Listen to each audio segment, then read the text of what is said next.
Placement de la langue pour le chant, les 3 techniques fondamentales. Bonjour à tous et à tous, je suis absolument ravie de vous retrouver pour cette nouvelle vidéo. Bienvenue à toi si tu es nouveau sur ma chaîne, tu vas retrouver ici une quantité de vidéos. Plein de petites techniques, d'exercices, de vocalises, plein de choses. Le starter pack, si tu veux te lancer pour upgrader ta voix, etc. Donc évidemment, ça tombe sous le sens. Abonne-toi, actionne la cloche et rejoins la communauté. J'avais absolument envie aujourd'hui de vous proposer un exercice sur le placement de la langue. Déjà parce que vous avez été plusieurs à me poser la question en commentaire. Lors de mes lives aussi, vous avez été plusieurs à me poser la question. Et du coup, je me suis dit que j'allais vraiment vous en faire une vraie vidéo bien détaillée avec les différents placements, etc. pour que vous puissiez y voir plus clair sur cette technique-là. Donc aujourd'hui, on va regarder un petit peu les différents placements. On va regarder comment la positionner, pourquoi faire, dans quel contexte, pour que vraiment vous puissiez avoir tous les éléments en votre possession pour que vous puissiez le réutiliser au bon moment avec la bonne position au bon endroit. Restez bien jusqu'à la fin de cette vidéo. Juste avant de démarrer, je me présente très rapidement. Je m'appelle Elena Ursel et je suis votre coach vocal depuis 2013 pour faire de votre voix votre allié numéro 1. Rejoignez-moi également sur Facebook et sur Instagram. Si ce n'est pas encore fait, je vous invite à récupérer votre petit cadeau qui vous attend en description. C'est une masterclass. N'hésitez pas, cliquez dans la description, allez me regarder ce petit bijou que je vous ai préparé spécialement pour vous. Petite vidéo inédite qui n'existe nulle part ailleurs. Allez, c'est parti, on rentre dans le vif du sujet. Allez me chercher de quoi noter, un papier et un stylo parce que croyez-moi, vous allez en avoir besoin. Les placements de la langue pour chanter, les 3 techniques fondamentales. Alors, au-delà de 3 techniques, on pourrait même dire 3 placements au final. Parce que pour la langue, il existe pour le chanteur autant que pour la voix parlée, même si pour la voix parlée, très sincèrement, c'est beaucoup moins utilisé, il existe 3 manières de positionner sa langue. Alors, j'entends beaucoup de coachs dire attention à ne pas contracter la langue, attention à ne pas avoir de tension dans la langue. Bon, personnellement, j'ai jamais entendu ça dans aucune des formations que j'ai faites. Alors, il est possible d'avoir des petites tensions au niveau de la langue, mais pour avoir vu des centaines et des centaines de coachings de mes mentors, ils n'ont jamais travaillé ça. Pour avoir moi rencontré des centaines et des centaines de chanteurs, on n'a jamais travaillé là-dessus. Donc attention, peut-être à cette espèce de mythe qu'il y aurait autour d'une tension de la langue. Peut-être que ça existe, peut-être que c'est votre cas, mais attention, parce que selon moi, il ne faut pas non plus en faire tout un film, toute une histoire. Il y a ces 3 placements à bien gérer et peut-être à faire attention un tout petit peu plus au placement de la mâchoire plutôt.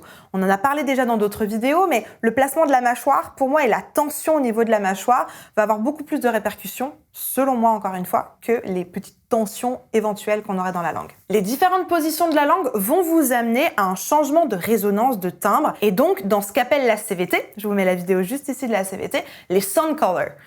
Désolée, j'ai pas réussi à traduire les couleurs de son, le timbre, la résonance, etc.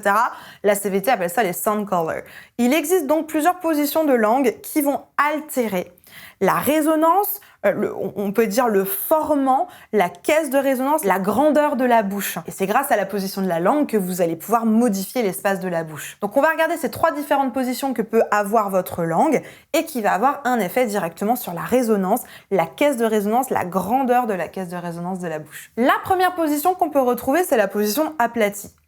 Jusque-là, c'est pas un grand scoop, puisque la plupart des chanteurs que j'ai coachés, la plupart des chanteurs que j'accompagne, la position naturelle qu'ils ont, c'est une langue aplatie. Si peut-être c'est pas naturel pour vous, la position aplatie, on va la retrouver chez le médecin. Quand il vous dit ouvrez grand et dites A, et qu'il vous place cette spatule, là, le petit machin sur la langue A. Là, vous allez avoir une langue complètement aplatie, et donc vous allez simplement avoir une langue aplatie. Basta, rien de bien compliqué. On peut imaginer la sensation de la fameuse petite baguette du médecin, comme je vous le disais plus tôt, mais c'est vraiment l'idée d'avoir quelque chose de très plat, qu'idéalement, on va utiliser plutôt dans les graves et dans le début des médiums. Si je prends un I, par exemple, I, je vais pas aller chercher à bouger ma langue, je l'aplatis, j'ai quelque chose de plutôt horizontal. Disons ça comme ça. Voilà, tout simplement. Pas grand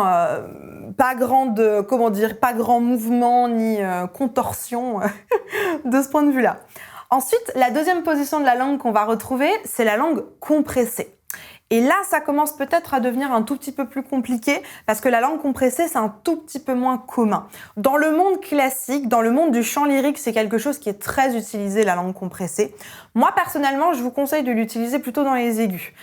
ça va pas forcément servir dans les médiums ou dans les graves, à part si vous cherchez une résonance un tout petit peu plus sombre dans les médiums et dans les graves. Maintenant, dans les aigus, ça va être une question de confort. Vous allez avoir besoin dans les aigus de créer de l'espace et donc de compresser la langue à la place de l'aplatir, de la compresser. Ça va nous libérer de l'espace à l'avant et clairement, ça va vous dégager du confort dans les aigus. N'hésitez pas à liker cette vidéo si elle vous plaît et si vous apprenez quelque chose. Donc simplement maintenant, vous me dites « Ok, Elena, on a compris, il faut compresser la langue, comment on fait ça ?» Et ça, c'est un plus grand entraînement. Alors, ce qui est très rigolo quand j'ai mes sessions individuelles ou de groupe avec mes coachés, c'est que comme on est par Zoom, ils me voient par la vidéo et je peux leur faire une espèce de zoom, je m'approche de la caméra et puis ils peuvent vraiment voir la position de ma langue. Non, je ne le ferai pas sur YouTube. Il n'y aura pas un zoom de la position de ma langue, je refuse. Mais tout ça pour dire que ce qui va pouvoir vous aider pour trouver cette langue compressée, déjà premièrement, c'est de ne pas penser à la reculer. La reculer, c'est une autre position, on va le voir tout à l'heure. Là, l'idée dans le fait de la compresser, c'est que vous allez prendre la pointe de la langue, qui se trouve ici, et vous allez simplement la recroqueviller vers l'intérieur. Et naturellement, vous allez avoir une langue qui va être un peu plus haute et vous allez sentir que j'ai naturellement un timbre un peu plus chaud, un peu plus rond que quand je parle comme ça. Alors évidemment, j'arrive pas à articuler, on ne peut pas parler avec une langue compressée. C'est pas du tout utilisé dans la voix parlée, c'est utilisé dans la voix chantée, mais pas dans la voix parlée. Donc, pour compresser la langue, soit vous prenez le bout de la langue et vous le ramenez vers l'intérieur pour que votre langue roule sur elle-même, si je peux dire ça comme ça, ou alors j'ai une de mes collègues à la CVT qui avait imaginé prendre une petite cuillère. Prenez une petite cuillère et vous ramenez le bout de la langue à l'intérieur. Voilà. L'idée, c'est vraiment d'avoir une position comme ça. Mes profils. Voilà, de ramener à tasser un petit peu la langue. Je vous conseille de faire ça avec un coach. Si vous y arrivez sur cette vidéo YouTube grâce à mes petites explications, vraiment bravo. C'est vraiment pas évident. La plupart du temps, moi, mes coachés, je leur dis un peu plus à droite, un peu plus à gauche, soulève un peu plus, etc. C'est beaucoup plus difficile de vous guider sans avoir un retour vidéo de ce que vous êtes en train de faire. Donc, je vous conseille vraiment de regarder ça avec un coach. Je vais vous prendre l'exemple d'une de mes coachées qui s'appelle Elena. Je vous mets son témoignage juste ici. Et pareil, on a travaillé sur son neutre en pleine densité.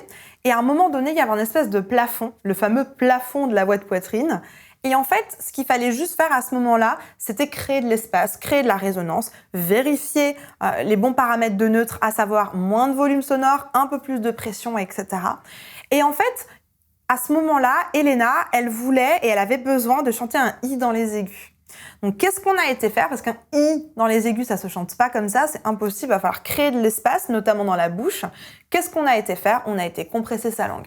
Donc, vraiment, une petite astuce, si vous devez chanter un I dans les aigus, venez compresser votre langue pour libérer de l'espace devant. Et donc, on a travaillé ça. En 2 temps 3 mouvements, ça a fonctionné. On a placé ça super facilement avec Elena. Et puis ça y est, en 2 minutes top chrono, on avait des aigus, on avait un I dans les aigus, ça fonctionnait. Donc vraiment, dites-vous qu'il suffit juste un tout petit peu de technique. Là, techniquement, de bien maîtriser sa langue, de bien réussir à la compresser dans les aigus, ça va vraiment vous être utile, notamment pour du confort. Et comme Elena, si vous avez envie que je vous accompagne, simplement pour qu'on check ça ensemble, peut-être qu'on installe un peu plus de technique vocale, dans la description, il y a un petit lien vers un formulaire. N'hésitez pas, renseignez-moi toutes les questions de ce formulaire, on va le recevoir avec mon équipe, on va l'analyser, on va regarder un petit peu vos réponses, et si votre profil fait partie des personnes qu'on a l'habitude d'accompagner, on vous proposera à ce moment-là un bilan vocal. Un bilan vocal, c'est simplement un appel que vous allez passer avec mes équipes. Elles vont vous écouter, elles vont vérifier un petit peu vos objectifs, votre motivation, et si vous avez une bonne motivation, vous proposez le meilleur accompagnement pour résoudre votre problématique de manière efficace et durable. La troisième position de la langue qui est très intéressante, après aplati et compressé, c'est reculer en arrière. Et cette fois-ci, vous allez retrouver un son qui est hyper rigolo, le son de Kermit la grenouille ou de Shakira. Voilà, donc Kermit la grenouille et Shakira, ça fait ça vous parle, Waka Waka et compagnie. Bref, cette langue super en arrière, je vous conseille aussi de le pratiquer de temps en temps, ce son un peu étrange. Alors non pas pour chanter, non pas pour devenir le meilleur sosie vocal de Shakira, mais parce que pour certains placements, notamment pour le growl, je vous mets la vidéo juste ici, ça va être super intéressant de reculer la langue. Donc c'est simplement le fait d'aller la tasser en arrière, et d'essayer de me faire un son à Kermit la grenouille, Shakira, Christina Aguilera, ce que vous voulez. D'aller me chercher ce son bien en arrière. Et Voilà, si vous suivez les conseils du growl, c'est comme ça que vous allez pouvoir installer un petit peu de saturation dans votre son grâce à ce growl. La barre de commentaires est à votre disposition si vous avez encore des questions, des suggestions, peut-être des petits trucs et astuces, peut-être des choses que je n'ai pas dites dans cette petite vidéo sur les placements de la langue. N'hésitez pas à le mettre en commentaire, je me ferai un plaisir de vous lire et de vous répondre. Je vous mets juste ici une vidéo super intéressante qui va nous parler de la position de la mâchoire. C'est fondamental, je vous en parlais en introduction avec cette fameuse tension de la langue. C'est fondamental peut-être de checker quand même cette histoire de mâchoire avant de mettre la faute sur la tension de la langue qui finalement peut être simplement une langue compressée. Donc, allez regarder cette vidéo sur la mâchoire pour vérifier qu'elle est positionnée de manière saine. En attendant de vous retrouver tout de suite dans cette vidéo sur la mâchoire, je vous souhaite une bonne journée, une bonne soirée. Likez, abonnez-vous, partagez cette vidéo. Et vous avez l'habitude, croyez en vous, tout est possible. Je vous assure, tout est possible. Allez, à tout de suite, on se retrouve dans cette vidéo.